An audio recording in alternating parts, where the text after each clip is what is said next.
Hola queridos amigos, bienvenidos, soy Claudia Contreras del podcast Se Desnuda la Piel. En este caso del Mini, hoy estamos de plácemes, pues tenemos visitas desde Chicago. Un querido amigo, escritor, director de la revista Contratiempo, Gerardo Cárdenas. Bienvenido Gerardo, ¿cómo estás? Hola Claudia, pues feliz de estar en Se Desnuda la Piel. Soy fan del podcast y del blog y pues bueno, y muy contento de estar en la Ciudad de México, en mi ciudad. Oye, platicábamos antes de la entrevista, pues todo lo que te ha llevado y traído de Chicago a México.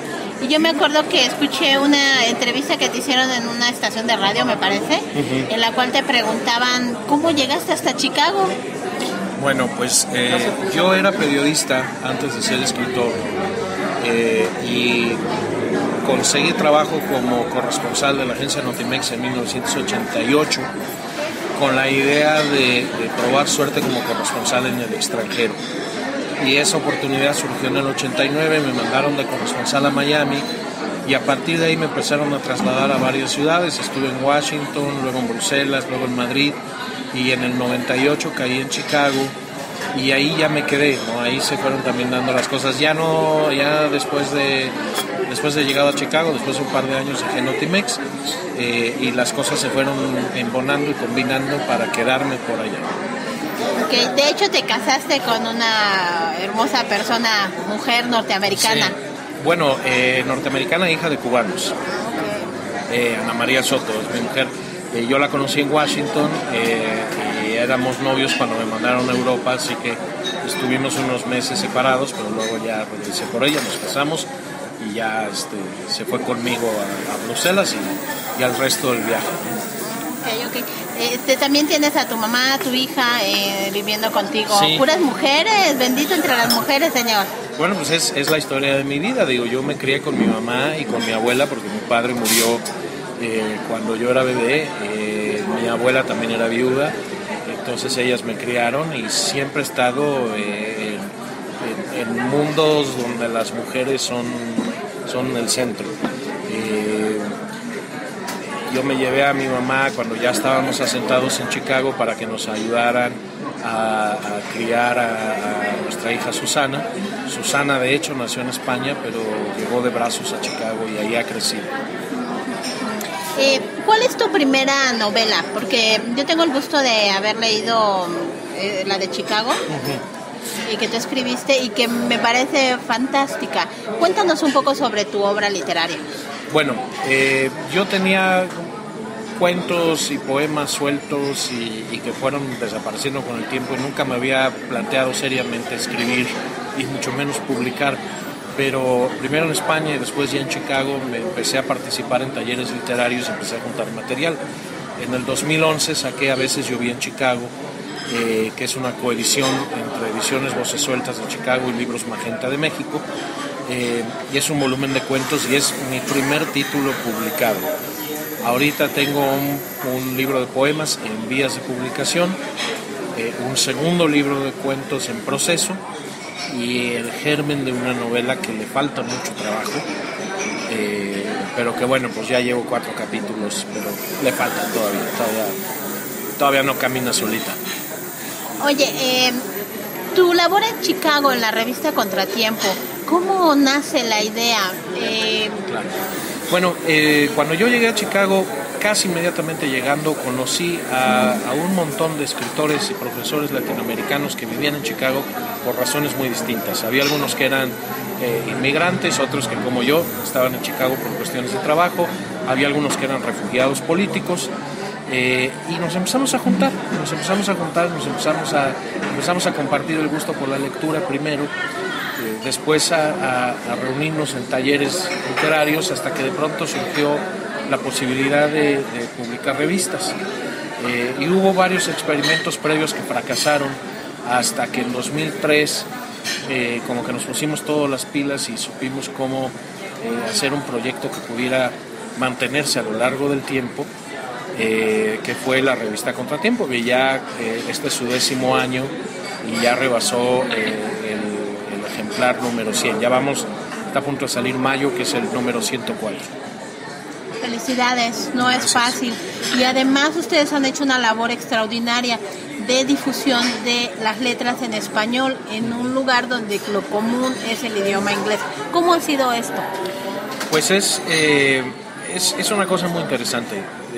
Julio Ortega, el crítico literario, dijo alguna vez que había un movimiento literario en español en Chicago, en Estados Unidos en general, pero en Chicago en particular, porque en Chicago habíamos coincidido mucha gente interesada en la literatura, que quizás esto mismo no se ha dado en otras plazas como Los Ángeles, Nueva York o Miami, quizás no con tanta gente. Es interesante ver que, por ejemplo, el español es la segunda lengua ya en Estados Unidos, obviamente también en Chicago, son 50 millones de latinos, y no solo se manifiesta en la calle, si tú andas por las calles de muchas ciudades de Estados Unidos oyes español. No solo es un idioma que se manifiesta en la calle, sino que tiene sus propios medios de comunicación, tiene radio, tiene televisión, tiene periódicos, y ya empieza a manifestarse de forma muy clara a través de la literatura. Creo yo que en unos 20 años el español no solo se va a consolidar como la otra lengua de los Estados Unidos, sino también como la otra lengua literaria, lo cual es muy complicado porque el inglés no solo es un idioma dominante, sino que también la cultura en inglés es dominante. O sea, hay gran literatura en Estados Unidos, en novela, en poesía, en cuento, en ensayo, y hacerle frente a eso, hacerle esta competencia es difícil, pero por el momento satisfactorio porque sí cada vez se ve más. De hecho comentábamos, ¿no?, antes de la entrevista sobre las escritoras norteamericanas, cuál es su acervo, lo que nos dejaron, pero obviamente no tiene nada que ver con lo que se escribe actualmente, ni mucho menos con los que se escribe en español, ¿no? Claro. Entonces, como tú mencionas, el proceso no es sencillo, pero finalmente se dará, ¿no? Sí, el punto de inflexión yo creo va a ser el momento en el que encontremos un puente que permita una relación fluida entre literatura en inglés y literatura en español. No se ha llegado a eso porque hay déficits muy importantes en materia de traducción. Ni se está traduciendo literatura de inglés a español ni de español a inglés de manera suficiente, ni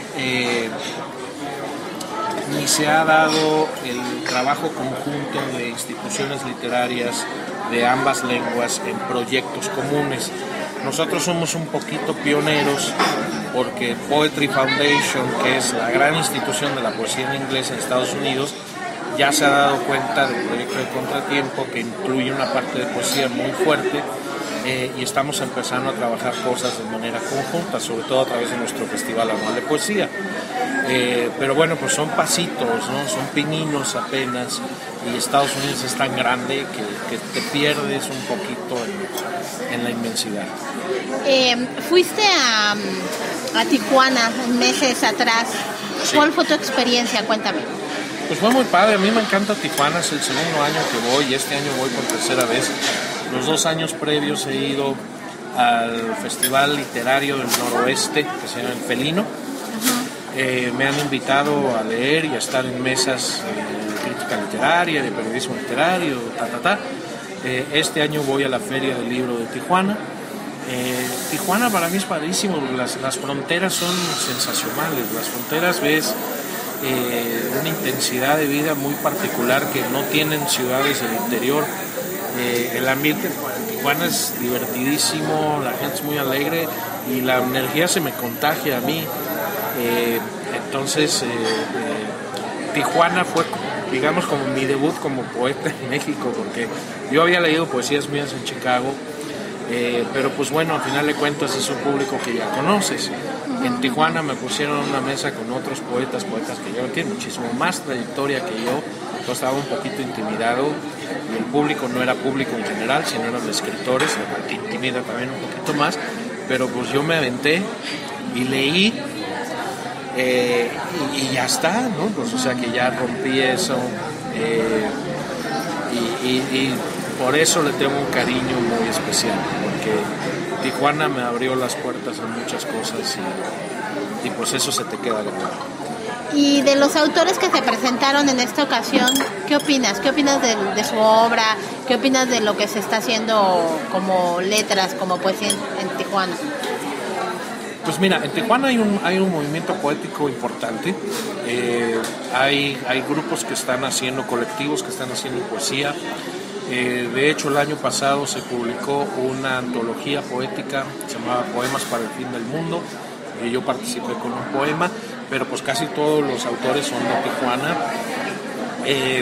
Yo creo que hay una intensa actividad cultural.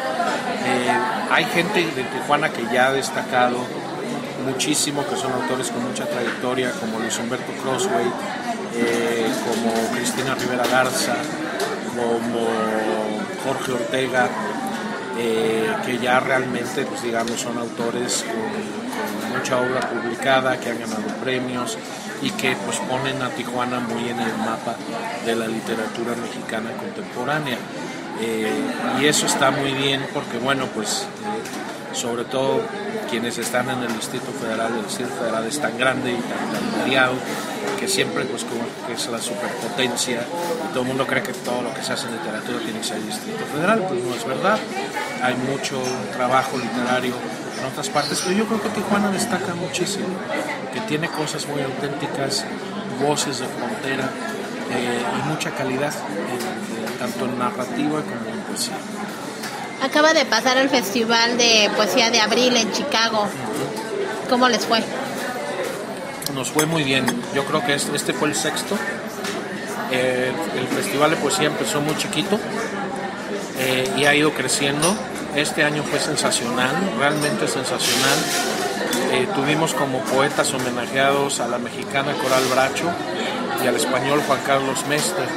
Tuvimos la inmensa fortuna de que estando en Chicago a Juan Carlos Mestre le anuncian que ha ganado el premio de la crítica en España, lo cual a mi modo de ver lo convierte en el principal poeta vivo de España.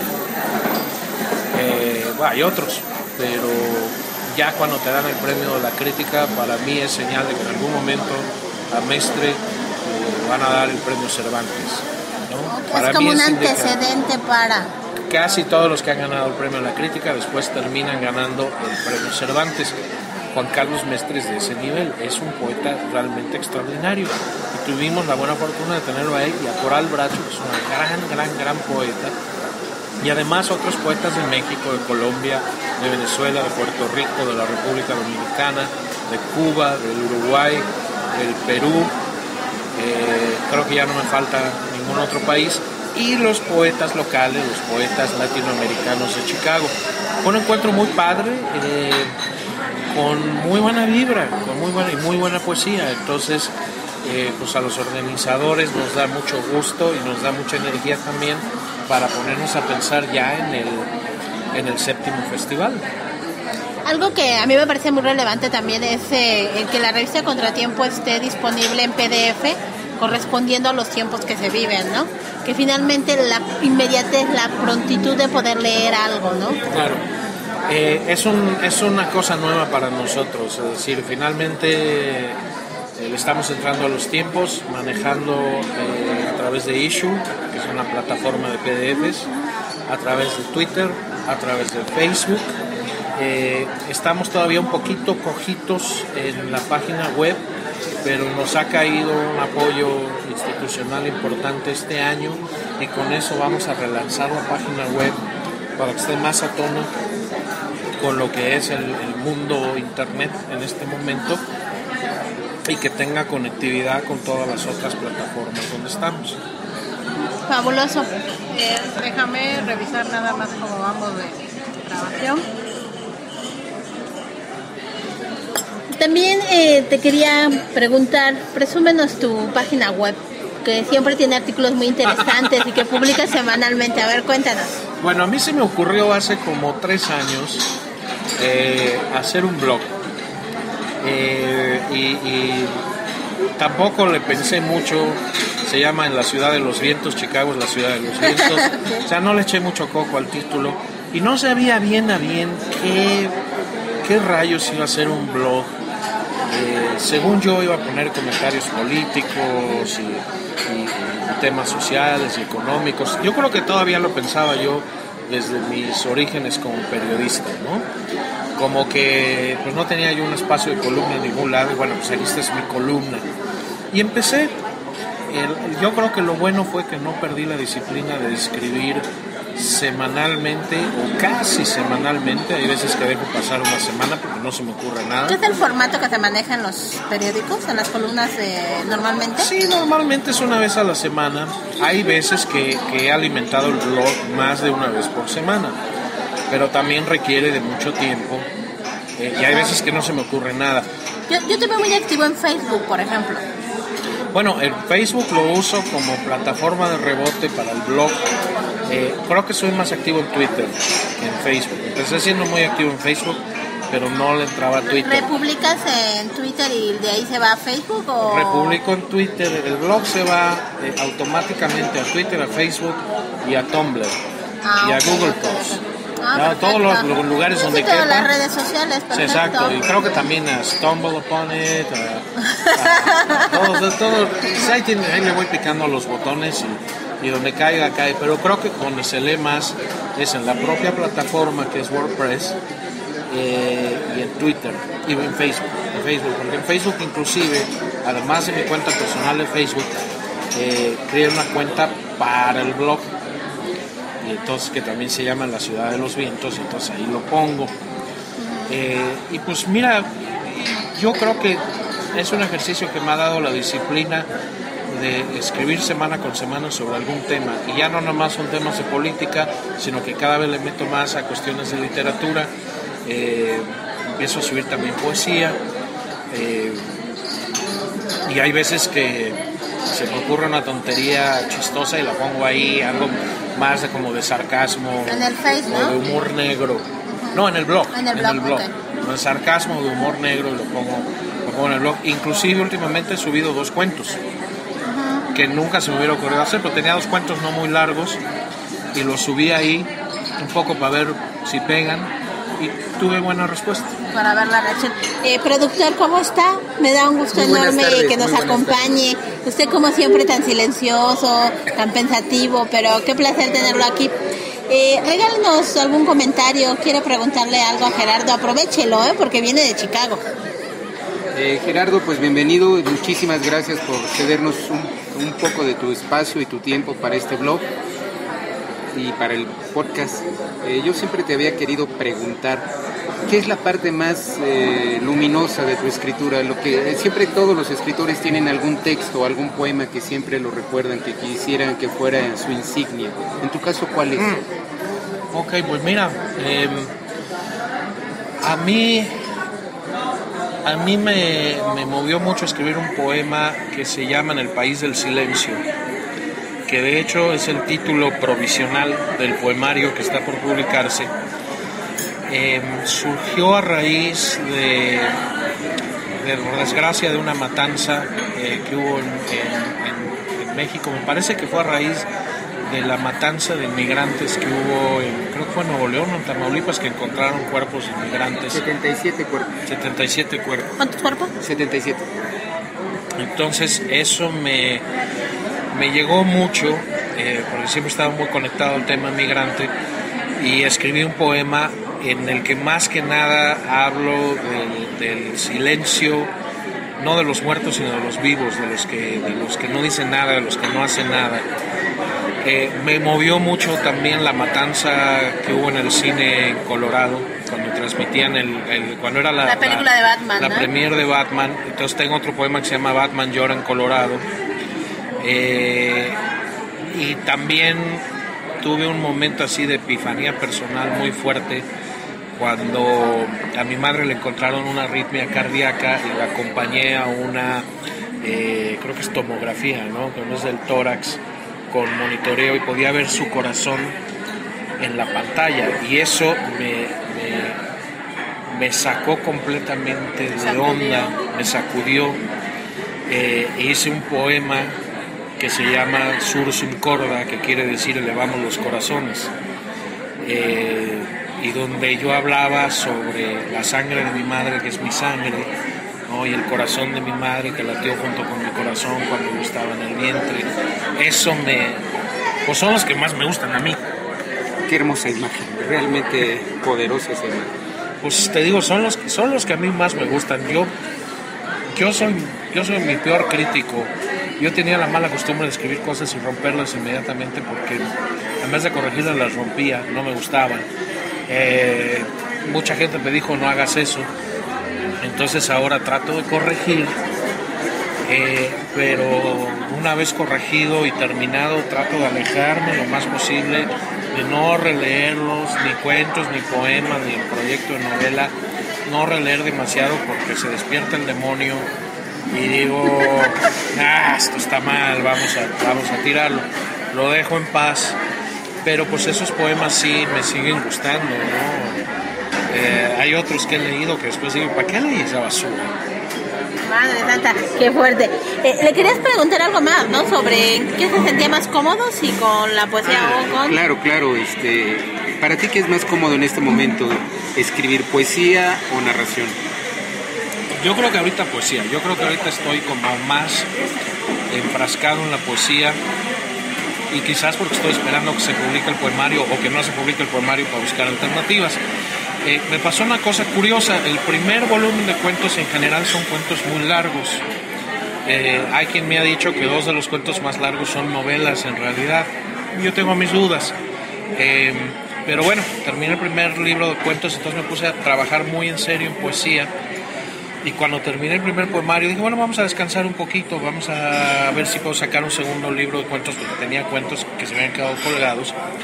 Regresé a ellos y empecé a escribir otros cuentos y me di cuenta que gracias a la poesía por fin podía escribir cuentos cortos. Por fin había encontrado como que la capacidad de decir algo en mucho menos palabras a través de la poesía y que al tiempo también podía ser narrativa. Entonces, inclusive, tengo cuentos de 140 caracteres que subo a Twitter y los he ido recopilando para meterlos en el próximo volumen de cuentos, pero jamás hubiera pensado yo ser capaz de escribir algo en 140, una narración en 140 caracteres. Yo te hacía una pregunta y te dije, no me la contestes, déjame incluirla en la entrevista. ¿Cómo mantienes tu mexicaneidad? ¿Cómo mantienes ese lado tuyo? Porque hablas muy bien el español, no tienes un acento extraño y finalmente yo te veo que escribes súper fluido en inglés como en español. ¿Cómo le haces, Gerardo? Bueno, yo creo que, primero, gracias, porque es una muy buena pregunta que me hace pensar muchas cosas. Yo creo que la mantengo leyendo. En Estados Unidos es muy complicado todo este tema de la mexicanidad porque hay muchos medios de comunicación en español, pero los medios de comunicación manipulan una imagen de la mexicanidad de sombrero, caballo y reata, ¿no? Entonces, pues no es eso, o de narcocorridos, o de rollos así. Lo más nefasto, ¿no? Claro. Sacan a luz. Y entonces, pues yo digo, bueno, yo sé bien que ese no es, o sea, que esa es una parte del país, pero no es todo el país, ni es la gente. Entonces me alejo de eso y trato de mantenerme en contacto a través de la literatura, de leer lo que se está publicando en México, el cuento, poesía, novela, de estar muy activo en redes sociales porque me permite darme cuenta qué cosas están pasando. Así es. Y qué temas se están discutiendo. Y luego de escribir de manera muy consciente en español. Yo sí soy 100% bilingüe, pero cuando empecé a escribir hice un compromiso conmigo mismo de no escribir en inglés, de no perder mi lengua o de no sacrificar mi lengua para buscar ser publicado en Estados Unidos en inglés. No me interesa publicar en inglés, no quiero hacerlo, no hay ninguna intención. Mi intención es mantener mi lengua viva a través de la literatura, y pues eso te obliga a mantenerte fiel a tu lengua materna y a tu formación cultural. ¿Cómo le haces con tu hija, que ha vivido allá toda su vida? Pues mi hija es completamente otra persona y es otra filosofía. Ella sí se ha criado como estadounidense. Ella tiene casi 16 años, escribe poesía, la escribe en inglés, lee poesía en inglés, es una voraz lectora, pero su mundo es en inglés, salvo el español que se habla en casa, su mundo es en inglés. Entonces, pues yo soy muy respetuoso con ella en eso. Y digamos que conforme siga creciendo, pues también iremos insistiendo en que venga a pasar un verano a México con amistades, para que también no pierda la lengua en la que nació. Pero es difícil porque son dos idiomas, inglés y español, son culturalmente tan fuertes que no pueden evitar competir. Entonces no es fácil para quienes son bilingües y tienen predominio de una lengua sobre la otra. En el caso mío es el español, en el caso de ella es el inglés. Ha sido un placer enorme estar contigo, Gerardo. Ya llevamos casi media hora y la verdad que no nos aburrimos. No, pues gracias. A mí me da mucho gusto poder tener la oportunidad de darte un abrazo, de sonreír contigo, de compartir, porque te admiro mucho, lo sabes. No, pues muchas gracias. Admiración mutua, además. Muchas gracias por la invitación a publicar. Fue todo. Para mí es algo muy, muy significativo en mi vida personal y en mi vida de gente que escribe. Por favor, dedícanos algunas palabras para nuestros podescuchas, unas breves palabras, porque ya se va a cortar. No, pues que me da mucho gusto haber compartido este espacio con ustedes y con los escuchas del podcast. Y que bueno, este podcast es una celebración de las letras, más que nada, ¿no? Es una celebración de la literatura, es una celebración de la vida, y me da mucho gusto haber sido parte de eso. Muchas gracias, Gerardo. Gracias. Gerardo, un abrazo, de verdad muchísimas gracias por tu generosidad y por compartirnos esas exclusivas de tu libro de poemas, de tu trabajo y de tu sentir y tu insignia como escritor. Gracias, Arturo. Gracias a ambos por acompañarnos y a todos ustedes por escucharnos. Les dejo un abrazo grande y por favor déjenos comentarios en @pieladentro, en pieladentro@gmail o en Se Desnuda la Piel. Hasta la próxima.